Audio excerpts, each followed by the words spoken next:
১৩৫টি পরিবারের মধ্যে ৭৮টি পরিবার বিভিন্ন ধরনের পুষ্টি সমৃদ্ধ সবজি চাষ করে নিজেদের চাহিদা মিটিয়ে দেশের বিভিন্ন জায়গায় রপ্তানি করে স্বাবলম্বী হচ্ছেন। শুধু তাই না, গ্রামের নামই এখন পুষ্টিগ্রাম। দিনাজপুর প্রতিনিধি মোহাম্মদ আব্দুস সাত্তারের প্রতিবেদন জানাচ্ছেন ফয়সাল মাহমুদ। যতদূর চোখ যায় সারি সারি বিভিন্ন জাতের পুষ্টিগুণ সমৃদ্ধ শাকের ক্ষেত। উপরে ঝুলছে ভেজাল মুক্ত লাউ।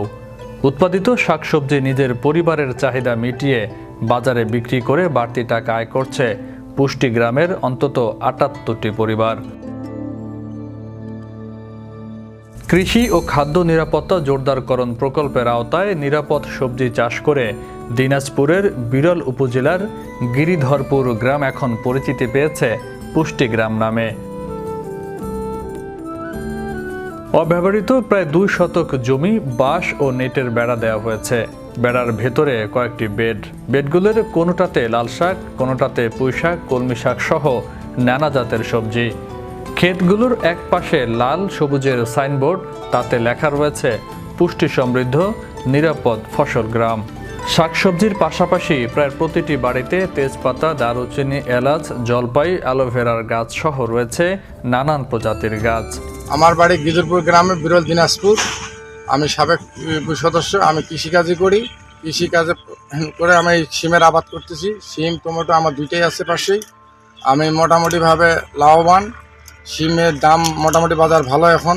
আর এই সিমের পরিচর্যার জন্য আমার কৃষি অফিসার আমাদেরকে যথাপ্রকার সহযোগিতা দেয় এখানে। বিরল উপজেলা কৃষি সম্প্রসারণ অফিস সূত্রে জানা যায়, গিরিধরপুর গ্রামে ১৩৫টি পরিবারের বসবাস। তাদের মধ্যে ৭৮টি পরিবারের উঠোনের অব্যবহৃত জমিতে এই নিরাপদ সবজি চাষ হচ্ছে।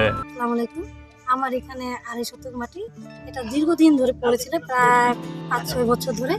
আর এখানে আমি এখন নিরাপদ পুষ্টি আবাদ করতেছি। এখানে বিভিন্ন ধরনের মনে করেন সবজি আবাদ করছি, আর পেঁয়াজ, মরিচ, রসুন, তারপরে শাক সবজি, এসব আমাদের কৃষি অফিসাররা আমাদেরকে বিভিন্ন পরামর্শ দিয়ে, ভালো শাসন দিয়ে আমাদেরকে বিভিন্ন জিনিস দিয়ে সাহায্য করছেন।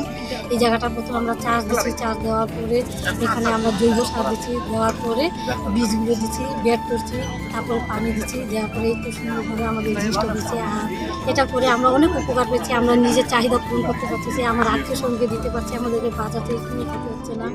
আর এটা করে কৃষি বিভাগ চলতি বছরের জানুয়ারিতে গিরিধরপুর গ্রামে কৃষি উন্নয়নের মাধ্যমে কৃষি ও খাদ্য নিরাপত্তা জোরদারকরণের নামে একটি প্রকল্প গ্রহণ করেছে।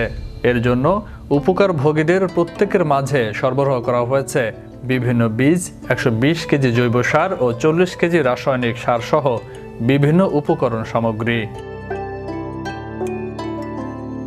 উৎপাদনকারীদের সবজি বিক্রি করতে সম্প্রতি কৃষি বিভাগ ও স্থানীয় বেসরকারি প্রতিষ্ঠান দীপশিখা থেকে একটি ব্যাটারি চালিত ভ্যান সরবরাহ করা হয়েছে। ভ্যানে লেখা রয়েছে পুষ্টিগ্রামের নিরাপদ সবজি। দিনের যে কোনো একবেলা ভ্যানে বিভিন্ন শাকসবজি নিয়ে গ্রামের একজন ছুটে যান স্থানীয় বাজারে।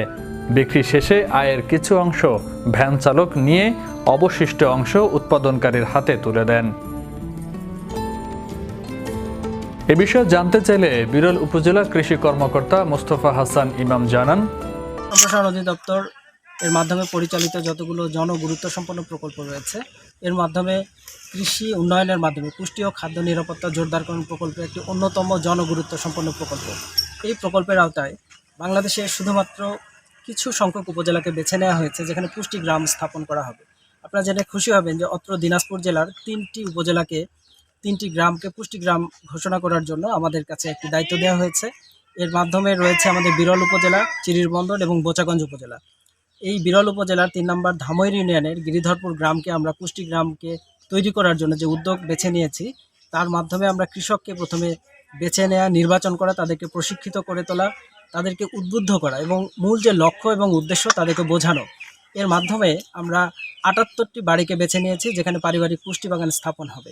এই ৭৮টি বাড়িতেই প্রায় ২১ ধরনের শাকসবজি, ফলমূলের যে চারাগুলো দেয়া, এই চারাগুলোর মধ্যে রয়েছে ১২ মাসি আম, তারপরে রয়েছে ভেষজ উদ্ভিদ, মশলা জাতীয় ফসল।